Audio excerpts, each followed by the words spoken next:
Salam əziz tamaşaçılar. Haqqın dərgahı verilişinin növbəti buraxılışında hər birinizi xoş gördük. Bu dəfəki buraxılışımızda İslam dininin sülhə dair tövsiyələrindən bəhs edəcəyik. Dünyamızın sülhə ən çox ehtiyac duyduğu bu çağda İslam dini, İslam ənənəsi dünya barışına, dünya sülhünə necə töhfə verə bilər? Bu məsələni qonağımızla müzakirə edəcəyik. Həmsöhbətim tarix üzrə fəlsəfə doktoru Abbas Qurbanovdur. Abbas müəllim, xoş gəlmisiniz. Xoş gördük, Kövsər müəllim. Abbas müəllim, sülh mövzusu tarixin bütün dövrlərində aktuallığını qoruyan bir məsələdir. Bugün də həmçinin. Bugün də dünyanın müxtəlif yerlərində sülhə bu qədər çağırış olmasına baxmayaraq, yenə də sülhə ehtiyacımız var, dünyamızın sülhə ehtiyacı var. Bu baxımdan mən istədim ki, bax bu mövzunu bir İslam tarixçisi olaraq sizinlə müzakirə eləyək. İslam tarixində, eyni zamanda İslam dininin ilkin mənbələrində sülhə çağırış, İslam dininin sülhü vurğulaması nə şəkildə özünü tapır, hansı prinsiplər əsasında formalaşır? Bax, bunu istərdim əvvəlcə bu məsələni sizdən öyrənək.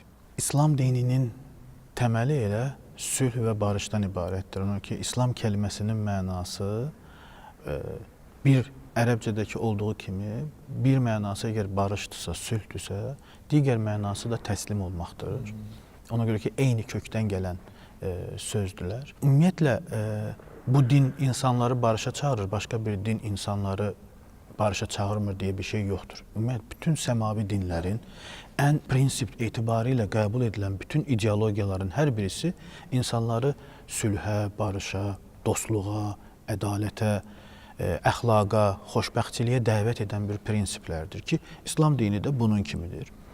Və tariximizə nəzər saldıqda da, İslam tarixinə nəzər saldıqda da, ümumiyyətlə dünya tarixinə nəzər saldıqda da hər zaman biz görürük ki, dinlərin ortaya çıxış səbəbi də cəmiyyətdə ədalətsizlik, əxlaqsızlıq, cəmiyyətdə sevgi azalmağa başladığı zaman İnsanlar arasındakı münasibətlər, insanlar arasındakı qarşılıqlı prinsiplər pozulduğu zaman, o zaman dinlər ortaya çıxar və bunları düzəltmək qayəsi ilə, bunları düzəltmək səbəbi ilə İslam dininin də nazil olduğu, ortaya çıxdığı zamana biz nəzər yetirsək və yaxud da onun ortaya çıxdığı Ərəbistan yarımadasına baxdığımız zaman eyni səhnə ilə biz qarşılaşırıq ki, cəmiyyətdə ədalətsizlik, əxlaqsızlıq, sosial ədalətin pozulması, ixtişaşların olması, bir təbəqənin digər təbəqəni əzməsi belə bir mühit içərisində İslam dini ortaya çıxmışdır və bunun qayəsi də bundan ibarətdir. İslam dininin təməl prinsiplərinə, din olaraq təməl prinsiplərinə baxdığımızda da hər zaman İslam dini insanları haqqa, ədalətə, sevgiyə, hörmətə, əxlaqa dəvət edən bir din olmuşdur. Və bu dini təbliğ edən Peyğəmbər s.ə.v-in həyatına baxdığımızda da biz bunu açıq-aşkar görürük. Çünki Peyğəmbər s.ə.və, yəni Həzrət Muhammedə İslam dini 40 yaşında nazil olmasına baxmayaraq, onun 40 yaşına qədər olan həyatı da hər zaman bu prinsiplər içərisində yaşanılmış bir həyat olmuşdur. Yəni, sülhpərvərlik İslamdan əvvəl də mövcud olmuşdur. Və Peyğəmbər s.ə.v-in həyatı bunun üzərində qurulmuşdur. Yəni, Muhammedül Əmin ləqəbi ona İslamiyyətdən əvvəl verilmiş bir ləqəbdir. Yəni, Həzrət Muhammed Ərəbistan yarımadasında, yaşadığı o şəhərdə, o cəmiyyət içərisində bu sifətlə, bu titulla tanınırdı və bu insanın da sülhü, ədaləti yayması və yaxud da ki, insanları buna dəvət etməsi, yəni İslam dininin prinsiplərini təbliğ etməsi, onları insanlara bunu öyrətməsi də normal idi və bunu icra etməyə başlamışdı. Çox doğru bir məsələyə toxundunuz. Dediniz ki, bütün ilahi dinlər əslində sülhü tərənnüm edir. Yəni, həqiqətən bu fikirlə razılaşmamaq mümkün deyil. İlahi mənşəli bu dinlərin hamısı xeyirxahlığı, sülhü tövsiyə edir. Heç bir din, heç bir ideologiya başlı başına qanqadanı, müharibəni təşviq etməz. Ancaq burada İslam dininin sanki təbliğ etdiyi, təşviq etdiyi sülh eyni zamanda boyun əymək, əzilmək, təhəkküm altına girmək deyil. Din başqadır. dindarlar başqadır. İslam başqadır. Müsəlmanlar nə mənada başqadır? Yəni bir dinin istədiyi bizdən başqa bir şeydir. Amma o dini yaşayan insanlar onu necə yaşayıb, onu digər insanlara necə öyrədirlərsə, onu necə əks etdirirlərsə, o tamamilə fərqlidir. Yəni bugün mən bir müsəlmanam, həyatımda hər hansı bir etdiyim xətalar məni əlaqədar eləməsi lazımdır. Amma insanların çoxusu mənim etdiyim xətaları mənim aid olduğum, inandığım inanca aid etməyə çalışırlar. Yəni əslində İslam dini məndən belə bir şey tələb eləmir. Amma bu mənim seçdiyim həyat tərzidir və yaxud da ki, müsəlman olmağıma rağmen İslam dininin qayda və qanunlarına, prinsiplərinə qoyduğu həyat tərzini %100 icra etmədiyim zaman mən müsəlman olaraq günahkar oluram. Onda problem dində deyildir. Əgər bütün dinlər, səmavi dinlər, insanları haqqa, ədalətə, sülhə dəvət eləyirsə, onda bu qədər bu dünyada niyə bu qədər müharibələr var, niyə bu qədər qan var? Baxın, dinlər nədir? Bir ideologiyadır.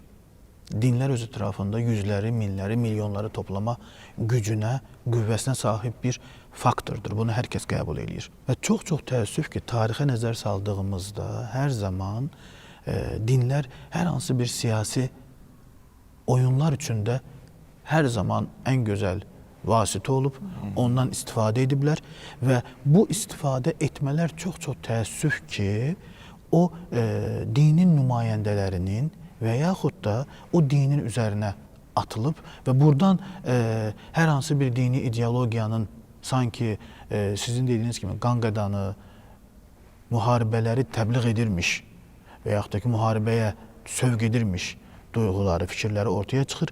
Onların əsl, əsas məğzindən onları uzaqlaşdırmış olurlar. Həqiqətən insan Rəbbinə qarşı yaman nankördür. Özü də bunun şahididir. Həqiqətən o, var dövlətə çox hərisdir. Məyər o bilmir ki, qəbirlərdə olanlar çıxardılacağı və kökslərdə olanlar aşkar ediləcəyi zaman məhz o gün Rəbbi onlardan xəbərdar olacaqdır.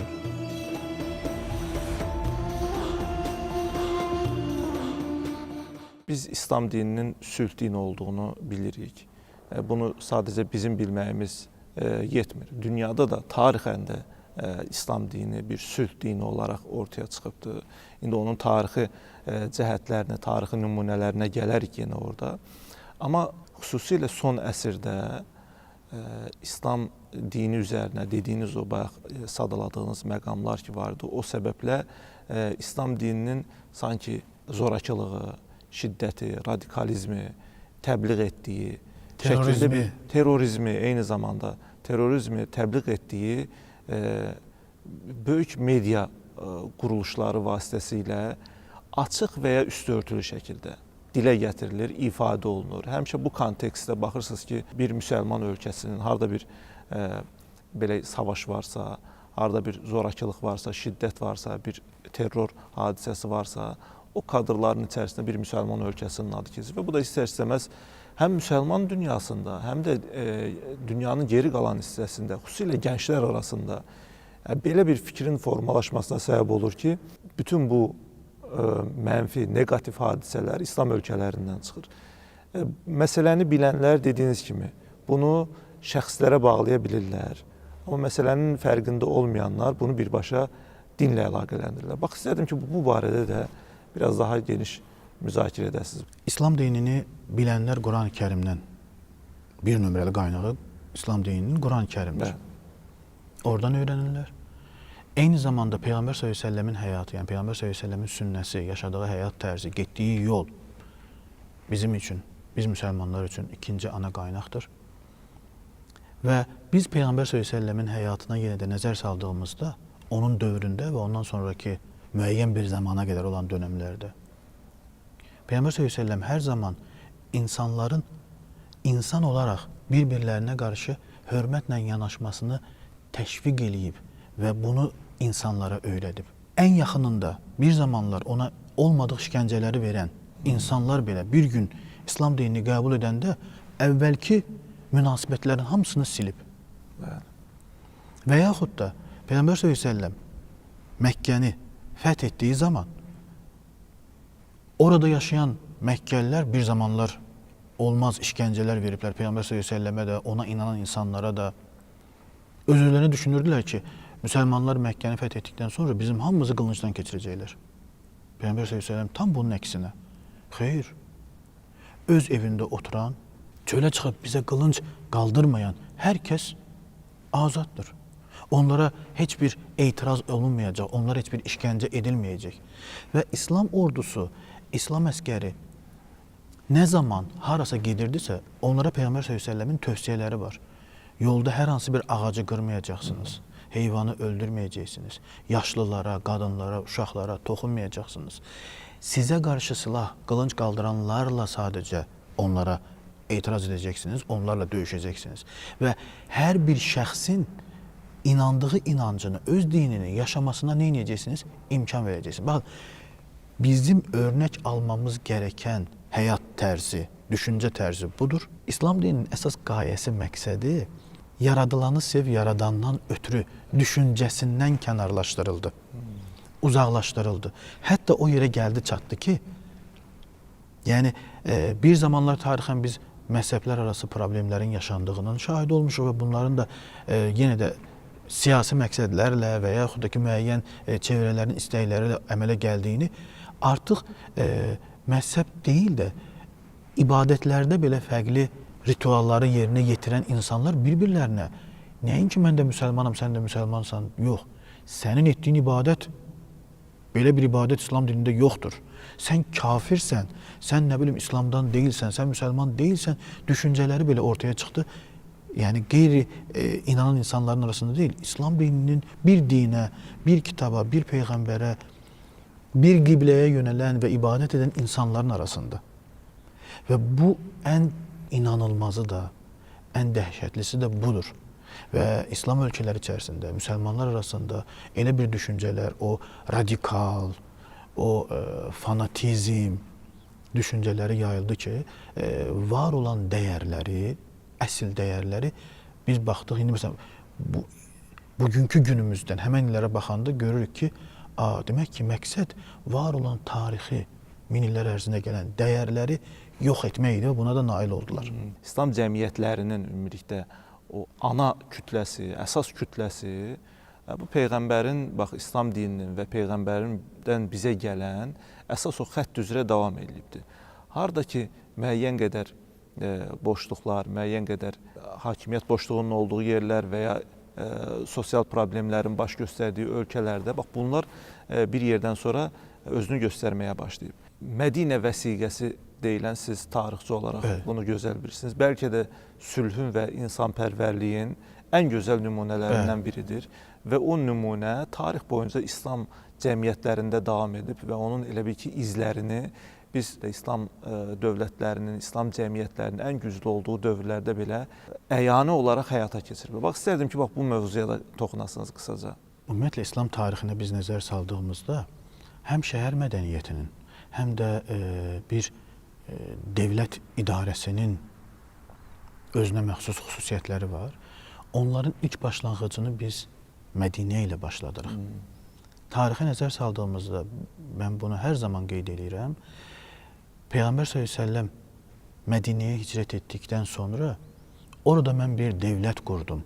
Onun da başında mən dayanıram. Mən bir sərkərdəyəm və yaxud da mən bir liderəm. Nə bilim, mən padişaham, mən kralam, mən sultanam. Heç vaxt demədi. Ona görə ki, ona Allah-u Teala titulların ən yüksəyi olan Peyğəmbər titulunu, adını vermişdi. Peyğəmbər onu seçmişdi. Və onun üstünə başqa bir titul yoxdur. Və yaxud da, mən rəhbərəm, mən bunları icra edirəm də demədi. Baxın, Mədinəyə gəldikdən sonra Mədinədə həm xristiyanlar yaşayır, həm müsəlmanlar yaşayır, həm yəhudilər yaşayır. Və onlar arasında ilk müqavilələri imzaladı, ilk danışıqları həyata keçirdi. Yəni, bir dövlət orqanının, bir dövlətin həyata keçirəcəyi bütün addımlar atıldı. Mədinəyə gələr-gəlməz ilk bir sayım həyata keçirdi. Əhalini saydı. Nə qədər insan var. Bunların nə qədəri xristiandır, nə qədəri müsəlmandır, nə qədəri yəhudidir. Məqsəd nə idi? İdarə etmə olaraq mən nə qədər bir insanları idarə edəcəm? Onların idarəsi, onların işlərinin təşkili, Mədinənin müdafiəsi və yaxud da ki, gələn təhlükələrə qarşı atılacaq addımlar. Baxın, bunlar hamısı həmən o Mədinə deyilən vəsiqədə öz əksini tapdı və reallaşdırıldı. Və bu reallaşdırılma o gün üçündə ən idealı idi. Bugün biz həm İslam tarixini keçəndə, həm İslam mədəniyyəti tarixini keçdiyimizdə şəhərləşmədən, ilk qanunların tətbiqindən bəhs edildiyimiz zaman həmən bu vəsiqədən bəhs edirik. Ona görə ki, ilk Peyğəmbər s.ə.v-in həyata keçirtdiyi, tətbiq etdiyi qayda qanunlar bunlar idi. Və onlar bizə həm stimul olur, həm yol göstərir, həm bizim meyarımız olur ki, biz də öz prinsiplərimizi bunun əsasında qurmamız lazımdır.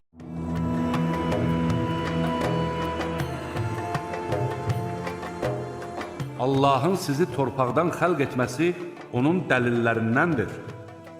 Sonra da siz bir insan kimi yer üzünə yayıldınız.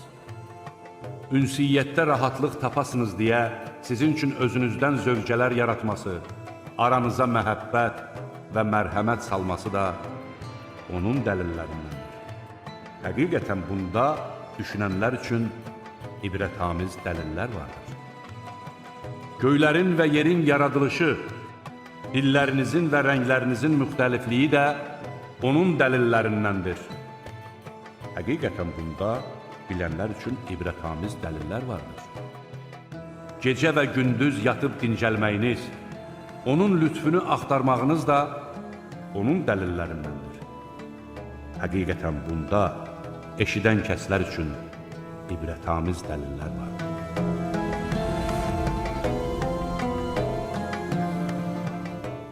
Təşəkkür edirəm Abbas müəllim. Elə mən son bir sualımı verəcəkdim. Siz o sualı da əhatə etdiniz. Sualım bu olacaqdı ki, bugün o İslamın o sülhpərvər tərəfini sadəcə bizim dinimiz sülhpərvərdir deyib dünyaya təbliğ etmək üçün deyil, eyni zamanda dünya sülhünə, dünya barışına bir töhfəsi olsun deyə necə təbliğ edə bilərik deyə sual verəcəkdim. Əslində onun bəlkə də ən gözəl cavabı elə budur ki, İslam dininin tövsiyə etdiyi, Həzrət Peyğəmbərin nümunə olaraq həyatına tətbiq etdiyi o dəyərləri bugün də yaşatmaqdır. Azərbaycan xalqı bunu çox gözəl öz tarixi ənənəsində əks etdirir. Çox mədəniyyətli, çox millətli, çox dinli, çox konfessiyalı bir ölkə olaraq hər zaman sülh və barış içərisində yaşayıb. Elə keçən illərdə 44 günlük Qarabağ zəfərimizdə Azərbaycan ordusunun Peyğəmbər ocağından öyrənilən o savaş mədəniyyəti ilə, savaş hüququna riayət edərək insanpərvərlik şuurunu hər zaman zehində canlı tutaraq ədaləti bərpa etdiyini gördük. Bəlkə də bax bu dəyərləri özümüzdə əks edərək həm insanlığa, həm çevrəmizə, həm də dünyamıza bu baxımdan yaxşı mesajlar verə bilərik və İslam dininin də o gözəl sülhpərvər, eyni zamanda insanpərvər xüsusiyyətini dünyaya çatdıra bilərik ki, dünya insanı, bəşəriyyət də bundan nəsiblənsin. Abbas müəllim, mən sizə çox təşəkkür edirəm. Mən təşəkkür edirəm. Çox maraqlı mövzu oldu. Açığı mən vaxtın hardan gəlib getdiyini bilmədim. Bu mövzu hər zaman aktual olmalıdır, insanların diqqətində olmalıdır. Siz də bu mövzunu kifayət qədər ətraflı əhatə edə bildiniz. Mən sizə çox təşəkkür edirəm gəldiyiniz üçün və fikirlərinizi bizimlə bölüşdüyünüz üçün. Sağ olun. Sağ olun.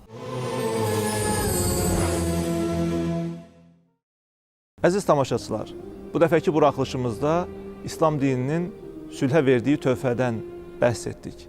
Bununla da verilişimiz başa çatır. Haqqın Dərgahı verilişinin növbəti buraxılışında görüşmək ümidi ilə sağ olun, salamat qalın.